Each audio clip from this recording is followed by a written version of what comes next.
Did you get to like spend time with George R.R. Martin preparing for this? Like, how did he, if at all, help you figure out the essence of your characters? Well, I actually have a story with the first time I met him. So this was the tug of war scene, and This wasn't my fault either. and we won our team won the tug of war, and Pete Dunk kept throwing me up in the air and then catching me, and one time he threw me so high that my eye hit his nose. So I felt like my eye was inside of my brain. And I was just like, ah! And then my mum comes on, and she's like, George is here. And then she goes like, oh, are you okay? What happened? And then it's like a thing. And then they actually ended up using that one. They did. But they didn't.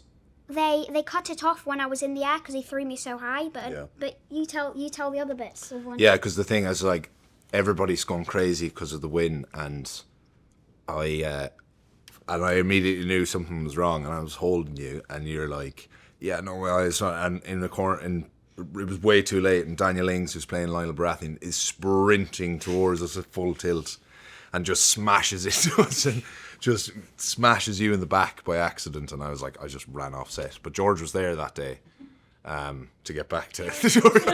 But George was there that day. We both got to meet him. He's really lovely. Yeah, he's really nice. Yeah, and he seems super pleased. And I think getting into that, I don't know about you, but getting into that, the whole world, I was like a massive fan of the original series and stuff, but getting into the whole world, I was like, as long as he's happy, and obviously the fans are happy, and hopefully they are, but as long as he's happy, it's his creation.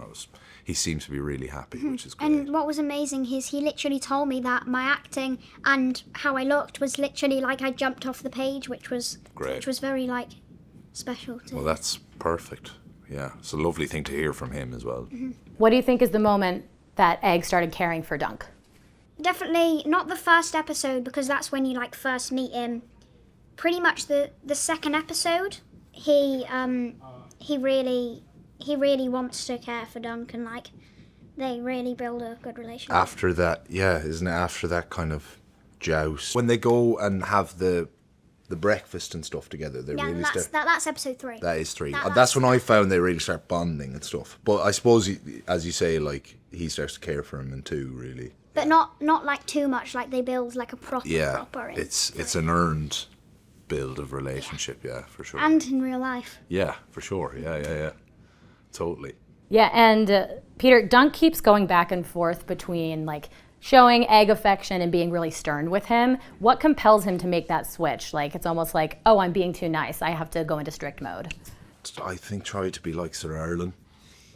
Yeah. Dunk is always threatening to give him a clout in the ear and stuff. Like, I feel like you can't do it because you're like, you have such a relationship with him. You're like, I can't do this. He's softer than Sir Erlen was, and like Sir Erlen beat the snot out of him, but in a like a big baby. I don't know how you say it, but in a loving way. He beat the snot out of him, which is very Westeros sort of thing. But yeah, he constantly threatens with him.